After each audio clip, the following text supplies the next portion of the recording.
She was a factory girl in 1880s Spain, caught between poverty and revolution. Her awakening to political ideals would destroy everything she loved.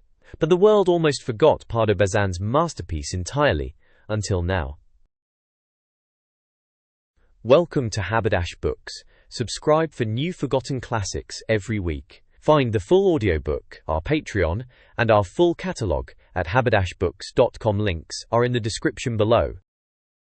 Emilia Pardo Bazán was a force that Spanish literature had never seen before. Born into Galician nobility in 1851, she rejected the gilded cage of her class to become Spain's most fearless literary voice, a pioneering feminist, intellectual critic, and novelist unafraid to confront power. While her contemporary Pérez Galdós earned international fame, Pardo Bazán championed naturalism in Spain, championing Zola and Hardy, and carved her own path as a woman writer in a male-dominated literary world.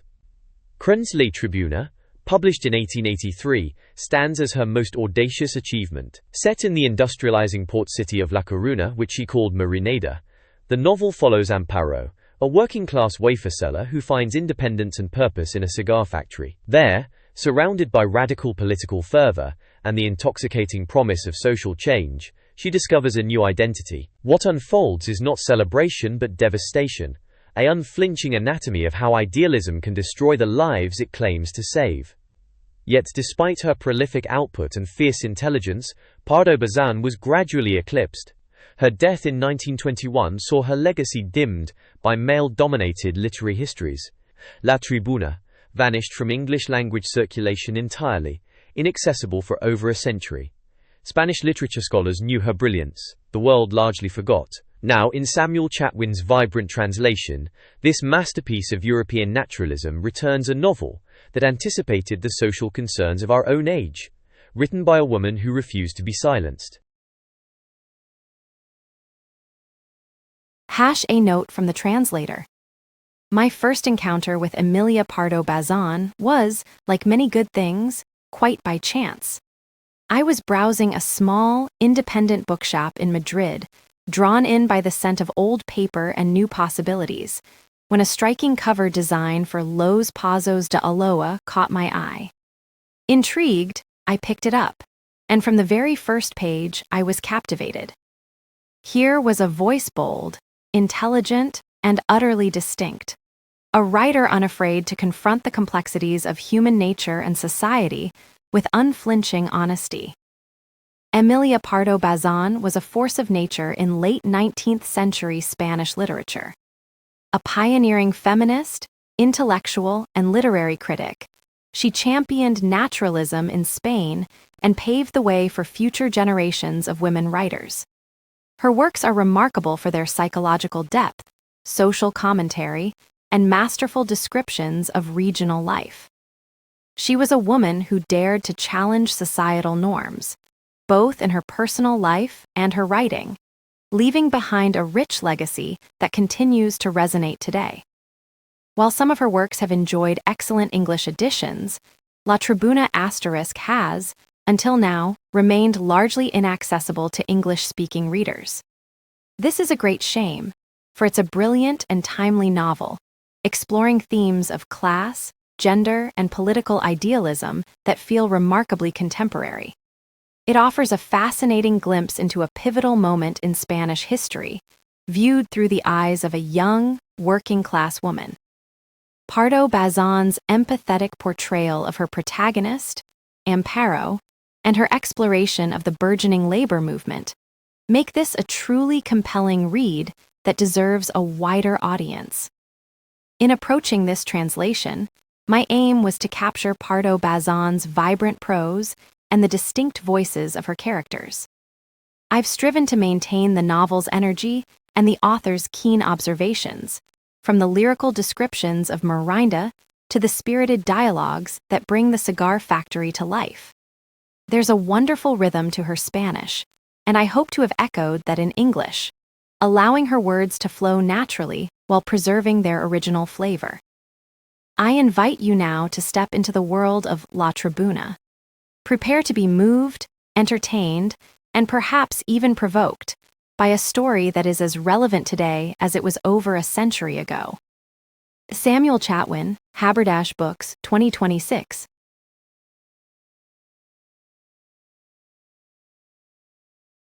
Town of her birth. As she stepped onto the street, Amparo breathed deeply.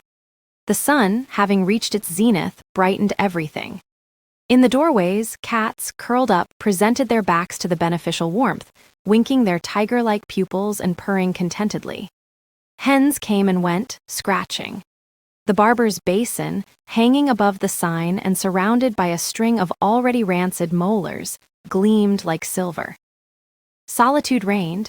The neighbors had gone to mass or to amuse themselves, and half a dozen toddlers, entrusted to their guardian angel, reveled in the dust and filth of the gutter, bareheaded and exposed to sunstroke. Amparo approached one of the low windows and knocked on the panes with her closed fist. The window panes opened, and the face of a pale, dark-haired girl appeared, holding in her hand a lace-making pillow-A cushion used to support the work while making bobbin lace, bristling with countless tiny pins. Hello, Carmela, still at your work? It's Sunday Mass Day. That's why I'm so annoyed, replied the pale girl, who spoke with a slight lisp, typical of the small seaports in the province of Miranda. Come out for a bit, woman, come with me. Today, impossible. There's an order 16 asterisk varas, an old Spanish unit of length, approximately 0.83 meters of lace for a lady in the upper quarter. It must be delivered without fail by Tuesday. Carmela sat down again with her pillow on her lap, while Amparo's shoulders rose, in a gesture between compassionate and indifferent, as if murmuring, the usual.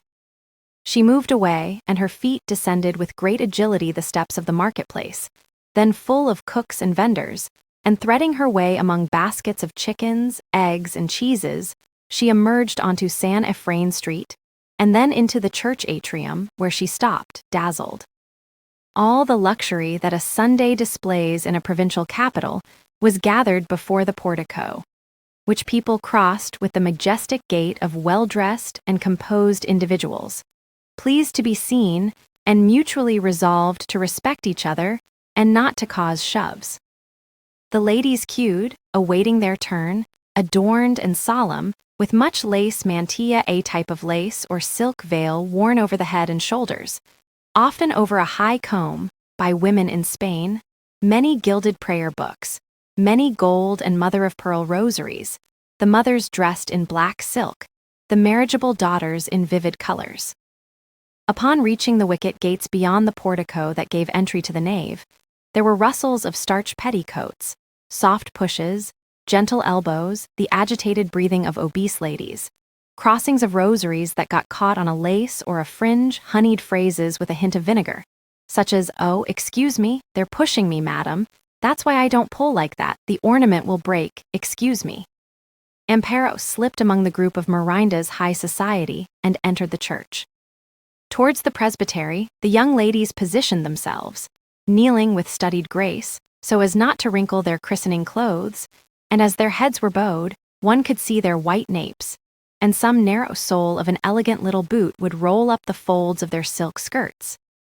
The center of the nave was occupied by the picket and the military band, in correct formation.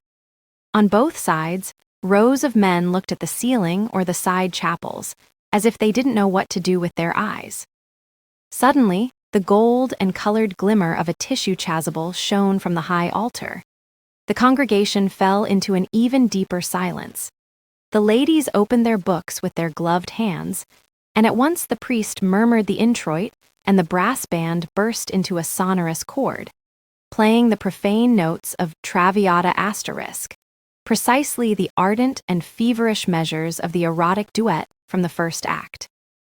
The vibrant sound of the brass added intensity to the singing, which, rising broad and full to the vault, then descended to spread, contained but spirited, through the nave and transept, only to cease abruptly when the host was raised.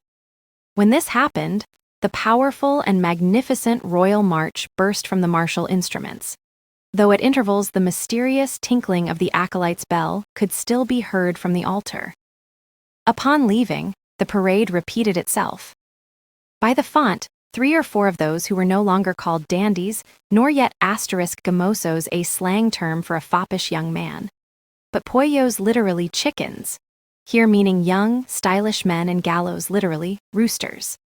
Similar to pollos, but with a connotation of being more bold or showy, posed as if to dip their fingers in holy water, and then offered them, quite dry, to the young ladies, hoping for a fleeting glove-to-glove contact, all under the watchful eye of their mothers. Once in the portico, it was permissible to lift one's head, look all around, smile, furtively adjust one's asterisk mantilla, a type of lace or silk veil worn over the head and shoulders, often over a high comb, by women in Spain, seek out a familiar face, and return a greeting. After duty, pleasure. Now the select crowd headed for the promenade, invited by the music and the joy of a benign March Sunday, where the sun sowed the cheerful atmosphere with golden atoms and warm spring effluvium. Amparo let herself be carried by the current, and soon found herself on the promenade. Mirinda did not then have the English park that in time would beautify its grounds, and the asterisk filas literally rose, here referring to a specific promenade or avenue, where people strolled during winter mornings and summer afternoons, was a narrow, stone-paved avenue, bordered on one side by a tall row of houses, and on the other by a series of benches topped with crude allegorical statues of the seasons and virtues, mutilated and deprived of hands and noses by boys' mischief. The seats were shaded by sickly-trunked acacia trees with chlorotic foliage, when God granted it, buried among stones on all sides, like a prisoner in a feudal tower. At that time they had no leaves, but the burning caress of the sun urged the sap to rise, the buds to swell. The bare branches stood out against the clear hue of the firmament, and in the distance the sea, a metallic blue, like blued steel, rested, the rigging and masts of the ships anchored in the bay motionless, and even the impatient pennants on the mastheads still. Not a breath of breeze, nor anything that gainsaid the profound and sleepy peacefulness of the environment. With her handkerchief fallen and the sun beating directly on her head, Amparo watched with great interest the spectacle the promenade presented. Ladies and gentlemen circled in the short stretch of the filas, at a slow and measured pace, meticulously keeping to the right. The implacable solar clarity turned the black cloth of the gleaming frock coats blue, softened the strong colors of the silks, revealed the minor imperfections of complexions, the wear of gloves, the location of old stitches on already refashioned clothes. It was not difficult to recognize the city's notables at a glance. A row of tall felt hats, rattan or tortoiseshell canes with gold handles, beaver overcoats, all worn by mature and serious gentlemen, clearly revealed the authorities, the regent, magistrates, the second corporal, the civil governor. 6 or 7 pearl gray trousers, pairs of light gloves and brand new ties denoted the gilded youth. A few satin parasols, a bouquet of dresses that reeked of Madrid imports from 1,000 leagues away, indicated the mistresses of the scepter of fashion. People passed, and passed again, and were continuously passing, and with each turn the same procession renewed itself in the same order. A group of infantry and cavalry officers occupied an entire bench, and the sun seemed to concentrate there, attracted by the gleam of gold braid and stars, by the bright red trousers, by the flashing of saber scabbards and the glistening oilskin of the hussars' helmets. The officers, good-humored and almost all young, laughed, chatted, and even played with a swarm of elegant girls, none of whom was over 12 and none under 3. They had the smallest ones seated on their laps, while the others, standing and with a hint of feminine shyness and modesty, dared not approach the bench too closely, pretending to chat among themselves, when they were really only listening to the military men's conversation. At the other end of the promenade, a cry very familiar to children was heard then. Barquilier, a type of rolled wafer, batillos. Batillos asterisk for me, shrieked a chubby blonde girl upon hearing it, who was riding on the left leg of an infantry captain with formidable mustaches. Nisida, don't be annoying. I'll take you to Mama, admonished one of the older girls with imposing gravity. But I asterisk want batillos asterisk, bawled the blonde uncontrollably, red as a turkey and clenching her little fists. "You are right, young lady," said a smiling ensign with a handsome and effeminate figure, seeing the little angel kicking and pouting about to burst into tears. "Wait, there will be Barquillo's asterisk. We will call that worthy official, he's coming this way. You Borain," he added, addressing the captain, "do you want to give him a shout?" "Hey, SHHH, Barquillero asterisk," shouted the mustachioed captain, not noticing that the circle of older girls was laughing at his chronic hoarseness. Despite which, Mr. Rosendo heard him and approached, exhausted by the weight of the box, which he placed on the ground in front of the group. There were chirps and flutterings, the sound of a canary cage when birdseed is added, and the little girls ran to surround the tube, while the older ones pretended disdain, as if the idea of being invited to Barquillo's asterisk at their age humiliated them. The blonde petitioner, leaning over the kind of roulette that crowned the tin box, pushed the needle with her little finger, shrieking with delight when it stopped on a number, whether she won or lost. Her joy reached a paroxysm the moment Mr. Rosendo, extending his open hand, placed a tower of Barquillo's asterisk on each finger. She remained ecstatic, looking at them, without daring to open her mouth to eat them. Just then, the ensign casually turned his head and spotted on the other side of the benches the face of a poor girl who was devouring the gathering with her eyes. He imagined it was for an appetite for Barquillo's asterisk and made a sign to her, intending to give her some. The girl approached, fascinated by the brilliance of the joyful and youthful society, but upon understanding that she was invited to partake in the banquet, she shrugged and shook her head negatively. "I'm quite full of them," she pronounced with disdain. "She's the daughter," explained the Barquillo seller, without showing surprise, as he pocketed the change and lowered his shoulder to once again adjust his strap. "Apparently, you are Miss Rosendez," murmured the ensign jokingly. "Come on, Borain, you who are lively, say something to this little chick." The mustachioed man considered the newcomer attentively, as an archaeologist would look at an amphora freshly unearthed from an excavation. To the ensign's words he replied with a hoarse accent, "Well, of course I will, man. I'm just observing this girl, and she's one of the best-looking ones strolling through Merinda. That is, for now she's still undeveloped, eh?" And the captain opened and closed both hands as if drawing feminine contours in the air. "But I don't need to see them when they're complete, man. I smell them beforehand, friend Baltasar. I'm an old dog, eh? In a couple of years." And Borain made another expressive gesture as if licking his lips. The ensign looked at the girl and was astonished by Borain's predictions. It was true that she had large eyes, thick eyelashes, teeth like drops of milk. But her complexion was sallow, her tangled hair resembled a doormat, and her body and dress competed in untidiness and lack of grace. Nevertheless, to continue the joke, the ensign pretended to agree with the captain's opinion and pronounced, "I say what our friend Borain says. This little chick is going to give us a lot of trouble." The officers burst out laughing, and Amparo in turn looked at the one speaking, not at first understanding his words. "Borain's doings? That Borain is famous," exclaimed the soldiers with a clamor, to whom the little girl seemed no prodigy. "Just look, gentlemen," the ensign continued. "The girl is a pearl. In 2 years she'll have us all dizzy. What do you say to that, young lady from Rosendez? For now, she's rebuffed me by not accepting my Barquillo's a type of rolled wafer. Look, I invite you to anything you want, sweets, sherry, but on one condition." Amparo rolled the corners of her handkerchief, still glancing askance at her interlocutor. She wasn't slow-witted, and she suspected they were making fun of her. Nevertheless, she enjoyed hearing that voice and looking at that gleaming uniform. "Do you accept the condition? As I said, I invite you, but you also have to give me something. You will give me a kiss." The officers burst into laughter, just as if the ensign had uttered some remarkably witty remark.